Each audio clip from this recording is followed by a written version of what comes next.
என் பார்வையில் ஆன்மீகம். திருவையாறு என்னும் பகுதியில் ஆதிசைவர் மரபுல வந்த ஒருவர் இறைவனை வழிபாடு செய்துக்கிட்டு வராரு. அன்றொரு நாள் அவர் காசி சென்று அங்கு உள்ள சிவபெருமானை வணங்கிட்டு வரணும் அப்படின்னு விரும்பி கிளம்பி போயிடுறாரு. அவர் போனதுக்கு அப்புறமா சில வருடங்களாகியும் திரும்ப ஊர் வந்து சேரல. அதனால அவரோட உரிமை, கோயில் பூசை முறை எல்லாத்தையும் அவங்க உறவுக்காரங்க பகிர்ந்துக்கிட்டாங்க.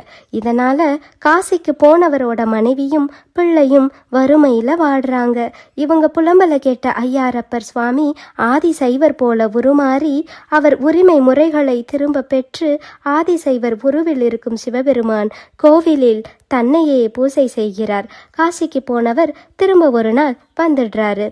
இவ்வளவு நாள் தன் உருவில் சிவபெருமான் தன் குடும்பத்தை காத்தார் அப்படின்னு எண்ணி எண்ணி ஆனந்தம் அடைகிறாரு. இந்த கதையத்தான் நம்ம மாணிக்க வாசகர் ஐயாறு அதனில் சைவனாகியும் அப்படின்னு திருவாசகத்துல சொல்லியிருக்காரு. திருச்சிற்றம்பலம்.